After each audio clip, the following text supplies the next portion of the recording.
desinteressada de fazer contribuições significativas e que, na realidade, olhando essas estatísticas, ela acordou, se transformou numa das universidades mais atuantes que existem, certamente, na América Latina, e com um papel até significante comparando com universidades no exterior. E isso aconteceu porque nós mudamos o Estatuto da Universidade de São Paulo, não é mesmo? E conseguimos uma coisa que foi fundamental, que foi a autonomia financeira da Universidade de São Paulo.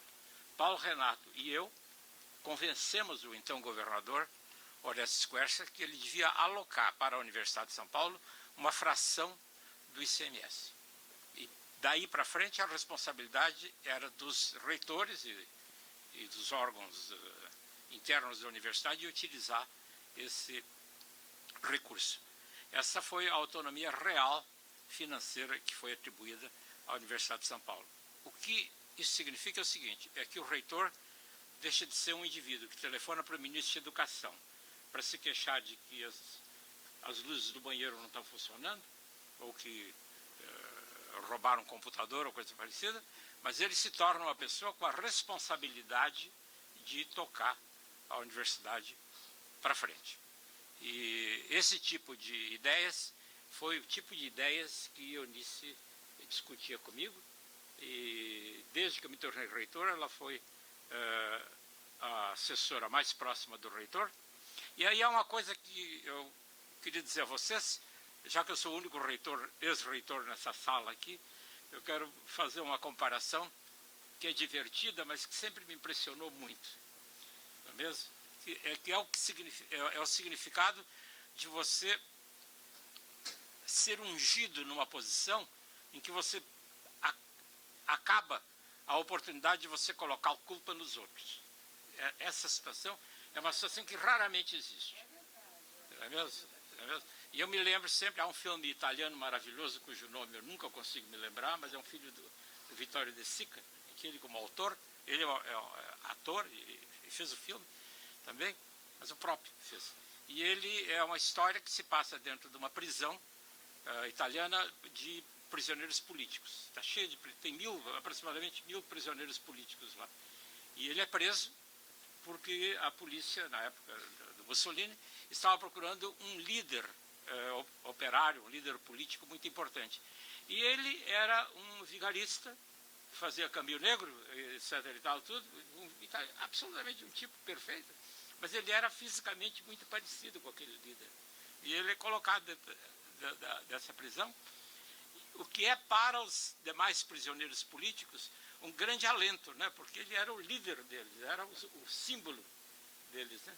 E a gente vê então aos poucos a transformação dele de sei lá, um oportunista, um aventureiro, etc. e tal, e ele vai encarnando o papel do líder político. E, finalmente, ele é levado para a execução, e poderia ter escapado da execução dizendo quem ele era verdadeiro, mas ele vai para a execução e é executado. É um filme belíssimo. E eu me lembro sempre, dessas várias ocasiões, que eu tive que ocupar essas funções. Quer dizer, no momento em que você vira reitor da universidade, não adianta você se queixar de que a culpa é desse, daquele, etc.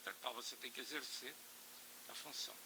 É mais grave do que você ser ministro, porque sendo ministro você ainda pode culpar o presidente. Não é mesmo? Mas ser ministro também não é muito diferente. Qual? É a melhor coisa fez. E acontece que nós, dentro da reitoria, quando chegamos lá, né, eu acho que nós sentimos claramente o papel importante que tem a responsabilidade de você dizer muito bem, essa é uma oportunidade única na nossa vida e nós vamos tentar fazer modificações. E eu acho que fizemos. Esse retrato aqui, é claro que é retrato tipo de engenheiro, né, com os números, mas se vocês pensarem com detalhe, nos detalhes, vocês vão ver que ele tem um significado profundo. A Eunice teve um papel muito importante nisso, sobretudo na coragem de tomar as decisões. Não é mesmo? E eu escutei o seu discurso, o discurso do Álvaro Moisés, que foi muito interessante, escutei o seu discurso também, e sabe, eu não sou uma pessoa que tenha tido qualquer formação formal na área de educação ou de antropologia. Eu li bastante, mas não tenho nenhuma pretensão de entender dessa área. Eu sou um físico nuclear por formação e que depois foi sendo colocado nessas posições. O que acontece é o seguinte, é que nessas posições, e aí também, a Maria Helena ocupou o ministério, sempre foi secretária também aqui, a pessoa que está dirigindo aquele setor, no sentido real de dirigir, ele tem uma visão que é impressionista da realidade. Talvez as pessoas não se deem conta, mas ele tem uma visão que é um pouco impressionista da realidade. Ele não consegue... Por exemplo, a Maria Helena fica explicando aqui como é que foi o provão e não sei o que, etc. Para falar francamente, eu nunca me interessei pelos detalhes do provão. Né? Eu sei mais ou menos como funciona, mas não me interessei.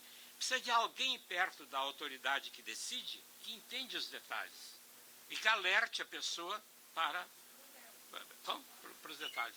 Porque, por incrível que pareça, a pessoa que está na direção, ela é solicitada de tal forma para coisas variadas, que ela efetivamente não consegue apreender os detalhes, ele seguia pela intuição ou por assessores que lhe dizem o que ele deve fazer, que é o que ocorreu. E essas transformações todas da Universidade de São Paulo tiveram a participação estimulante da Eunice. De vez em quando ela tem uma visão curiosa das coisas, né? Por exemplo, criar as pró-reitorias, né? Que a grande maioria das pessoas aplaude, né, porque descarregou um pouco a carga do reitor, é agora apresentada como mais uma etapa burocrática. Você sabe, o fato de ter 140 assinaturas antes de ser tomada uma decisão na universidade, ou 78, etc. Falando francamente, Eunice, viu? São coisas secundárias. Eu sei que elas são irritantes, evidentemente, e quando você é apenas um professor num departamento obscuro lá da Faculdade de Filosofia, você fica irritadíssimo, né? Mas olhando em conjunto, viu, é melhor que tenha uma porção de assinaturas, viu, porque senão vai ter corrupção e vai ter não sei o quê, etc. E tal. E aí eu chego no segundo ponto. Quer dizer, o Estatuto da Universidade, só para concluir o primeiro ponto, o Estatuto da Universidade reflete o nosso pensamento na ocasião. Ele é um estatuto em que ele tentou colocar a meritocracia no centro do sistema universitário. Você pode até perguntar, e você perguntou hoje de manhã, né? Por que a Universidade de São Paulo tem que ser tão boa? Né? Qual é e pior, tem um efeito deletério, né? Porque as outras querem ser tão boas quanto a Universidade de São Paulo. Não foi bem isso, mas o fato da Universidade de São Paulo ser tão boa e atrair tanta atenção, acaba fazendo com que as outras universidades tentem seguir esse modelo. Não é bem a minha visão. O que há é o seguinte, que para ser republicano mesmo, Álvaro Moisés, nós devíamos ter um sistema como na França, que todo mundo tem acesso à universidade pública e gratuita. E, além disso, nós teríamos umas escolas de mérito, umas escolas como a Escola Normal Superior e a Escola Politécnica e outras. Mas, digamos... sim, eu sei, mas se você, digamos, não acontece o que foi dito hoje de manhã, de que apenas 18% do pessoal que chega no fim, todos entram. Não é mesmo? Então, o Brasil, não só o Brasil, qualquer país precisa de pelo menos uma universidade de alto nível. E de modo que isso nós tentamos fazer. Uma característica importante dessa universidade, não é mesmo? Você tem uma meritocracia em todos os níveis. E aí eu quero mostrar a segunda transparência, porque eu acho que é uma outra contribuição muito importante. Eu fico sempre em dúvida, né? Quem é que veio com essas ideias de meritocracia, se fui eu, se fui você. Elas estão profundamente integradas na minha formação. Né? Porque... Eu acho que nós viemos de uma formação que isso é importante. Pois é, eu fiz a escola secundária no Rio Grande do Sul, num colégio positivista. Não é mesmo? foi lá que foram meus anos de formação. E outro dia eu localizei uma afirmação do Roberto Amata, que é um antropólogo, então, e que eu vou projetar, e que eu acho que representa muito bem, capta muito bem o espírito do que se tenta fazer. Está numa entrevista que ele deu recentemente para a revista Veja, né? E perguntaram para ele por que há tanta resistência à ideia da meritocracia no Brasil. A ideia de distinguir as pessoas por suas competências e talentos especiais sempre foi rechaçada pela maioria porque vai de encontro à própria maneira como nos entendemos no mundo. O brasileiro se sente estranho e desconfortável em situações nas quais os papéis não estão pré-definidos, mas precisam ser conquistados à distância das relações de parentesco ou amizade. No fundo, temos verdadeira alergia ao igualitarismo, que não é bem verdade. Segundo, o qual todos dão a largada do mesmo ponto e cada um chega a um lugar diferente dependendo do próprio esforço e resultado. Eu mesmo passei boa parte da minha vida profissional fora do Brasil para fugir desse tipo de dogma. Pode acender a luz de novo. E o que é o seguinte, meus amigos,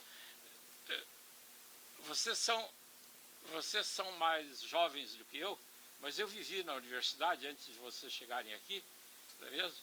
E em muitas escolas da universidade, meritocracia não tinha nenhum sentido, viu? Eram praticamente capitanias hereditárias em várias áreas. E isso, eu acho que acabou em grande medida. Essa ampliação do acesso à carreira que nós fizemos foi uma coisa boa nesse sentido, não é mesmo? Sabe que colegiados têm que tomar as decisões e não um catedrático, coisas assim. E agora, efetivamente, nós nos opusemos violentamente, e violentamente é a palavra, né,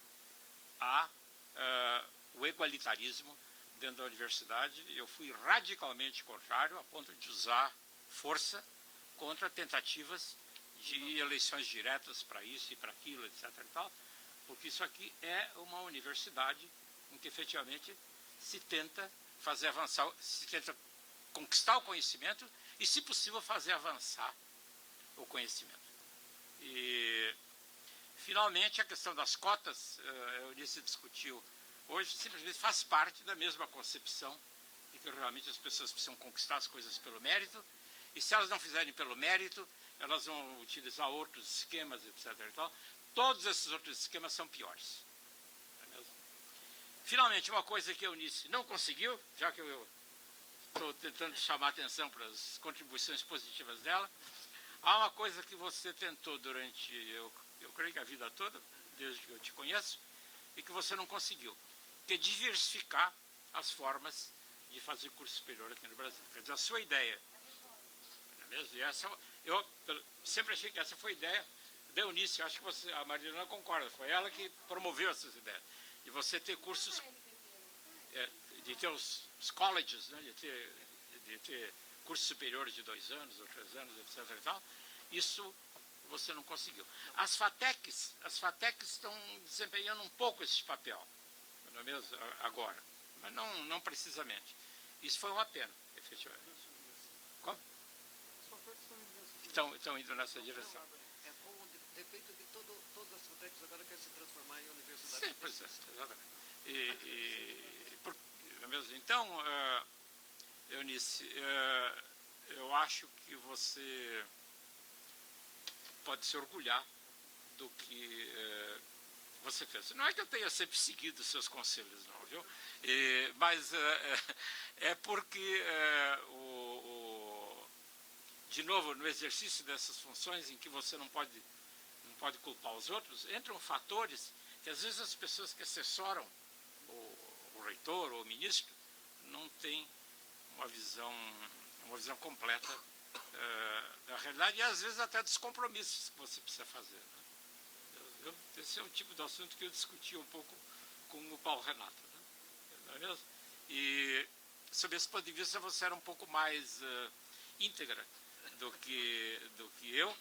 Não é mesmo? E eu fiz uma comparação, realmente eu acho que essa comparação eu só fiz com você até hoje, mas vou fazer aqui em público, encerrando essa minha apresentação. As pessoas